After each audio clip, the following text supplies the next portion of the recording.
Here are the medical supplies you contracted for, Effendi. Let it be known that the Joker always delivers on his word. We are indeed pleased by this, but there is another matter we must discuss. I have two gentlemen with me who wish to speak with you. And who might they be? We are members of the Iranian Secret Service. My! Now what would a couple of the Ayatollah's boys want with me?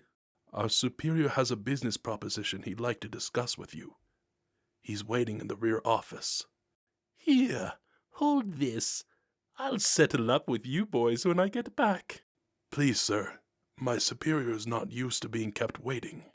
Is that supposed to be my cue to jump through a hoop? Sorry, Effendi, I don't do requests. If you live long enough to get to know me, Abdul, you'll find that the Joker isn't impressed by just anyone. I have a position in my government. I wish to offer you, Monsieur Joker.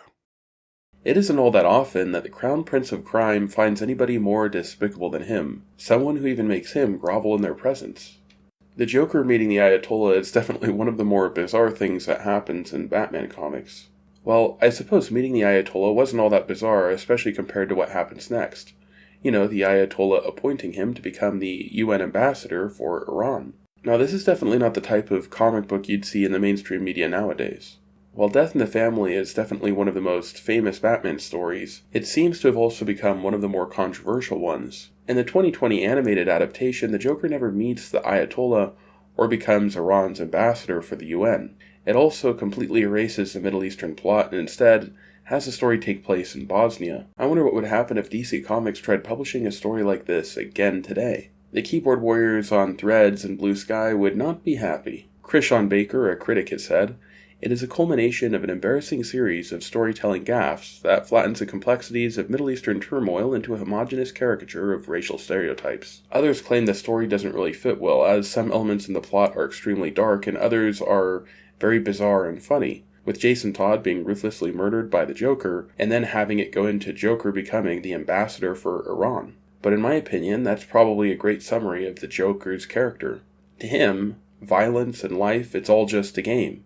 Though I can't deny that Jim Starlin isn't exactly Tom Clancy. He did use a pretty broad brush to paint the Middle East, and it's very clear he didn't really have a whole lot of research or understanding about a lot of things. However, the story, in my opinion, is actually extremely relevant to all the events that are currently transpiring in Iran, with the military action made by Israel and also the United States with the bombing of the nuclear facilities. Also, the question as to what would happen if Iran actually ended up getting nuclear weapons. The main point of relevancy actually comes in the form of a question posed both at the beginning of the Killing Joke and also at the end. With Iran, there are basically two trains of thought. Should we preemptively strike them before they have the chance to hurt us? Or should we give them the benefit of the doubt, treat them as we would any other country, and only respond if something happens in the future? Marco Rubio, for example, would be someone who leans on the side of let's attack them first before they have the chance to do anything. Why would you bury things in a mountain 300 feet under the ground? Right. Why would you bury why do they have 60% enriched uranium? You don't need 60% enriched uranium. The only countries in the world that have uranium at 60% are countries that have nuclear weapons. Because they can quickly make it 90. They have all the elements. They have. Why do they have a space program? Is Iran going to go to the moon? No. They're trying to build an ICBM. No, but that's a question. And then you have other people on the right, like Marjorie Taylor Greene, with the polar opposite opinion. I saw your post on X. You're obviously very concerned about the action the president authorized against Iran. And you say it's not consistent with the MAGA agenda. Why? Well, I got elected on the exact same campaign promises that President Trump got elected on. We promised no more foreign wars, no more regime change. We promised an America First agenda where we're solving Americans' problems and trying to claw our way out of this $37 trillion debt. Let's take a look at how The Killing Joke explores the philosophy of these questions. The story opens up with Jason Todd, Robin, and Batman ready to stop some of the most vile and wretched criminals. Both Robin and Batman were waiting for the police to come. That way Commissioner Gordon could make the bust. But Robin didn't have the patience to wait. He was rightfully very angry with these criminals, and unloaded his fury upon them. Perhaps Robin expected Batman to be happy with his decision, but he wasn't. He explained that they had rules that they needed to abide by, standards and procedures, and even though they weren't police, they still needed to regulate themselves. And in another burst of emotion, Robin runs off, leaving Batman to head home alone. Batman confides in Alfred, explaining that he has failed Robin in many ways as a teacher. Batman also explains that if Robin keeps making these emotional outbursts, it could end up becoming a danger to him, Batman, and others. Batman then makes the decision to suspend Robin from his crime-fighting duties. He's really upset and begins to walk, not exactly sure where he's going, and perhaps by fate or his subconscious mind, he ends up going back to his crime-ridden neighborhood and back to the apartment where he grew up. There he meets one of his old neighbors who ended up saving a box of his memories, photos, report cards, and documents. But unfortunately, many of these were water damaged, as his neighbor had a leaky roof. And among such documents, he looks at his birth certificate and discovers a very heartbreaking truth. The woman he thought was his mother actually wasn't, as her name Catherine isn't on the birth certificate. All he sees now is a smudged out name, which begins with the letter S. Using his dad's address book, he realizes there are 3 possible people who could be his mom. Using the Batcave's computer, he realizes that the 3 ladies who could be his mom are located in either the Middle East or Africa. Rather than making a logical plan about how to find his mom, he preemptively decides to head out on his own, rashly stealing Bruce's credit cards. This is the second time that Robin makes a rash decision rather than restraining himself and following procedures and rules. Unbeknownst to Robin, Batman is also heading to the Middle East. The Joker, you see, has decided to put away his life of crime, reform himself, and become a statesman. Of course, nobody in the West would ever vote for him, which is why he stole a nuke and is bringing it to the Middle East, where he plans he'll be able to find a new job in the life of politics. Both Robin and Batman embarked on their journeys to the Middle East for different reasons. Robin embarked for emotional reasons. He wanted to find his mom and also prove himself to Batman. Batman embarked on his decision for more logical reasons.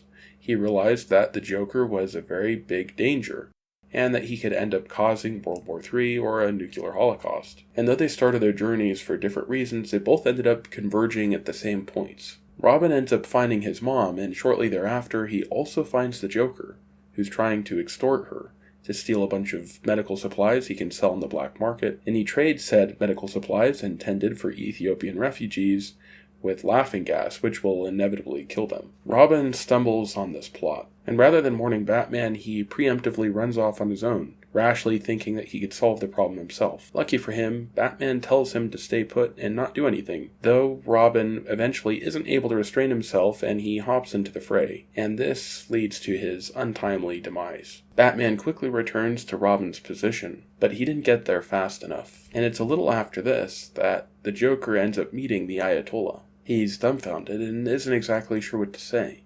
He sort of just basks in the swagger of the Iranian leader. We don't immediately know the outcome of their meeting.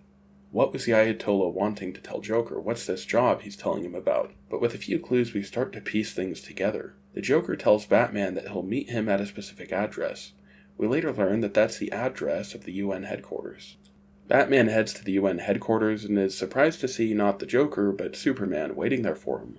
Superman ends up speaking to Batman the same way that Batman spoke to Robin, telling Batman that he needs to restrain himself, that he shouldn't make a rash decision, that he needs to act on logic and on the rules and procedures rather than just by emotion. Batman is very perplexed by Superman's speech, but he ends up realizing that the Joker is actually the UN's ambassador for Iran.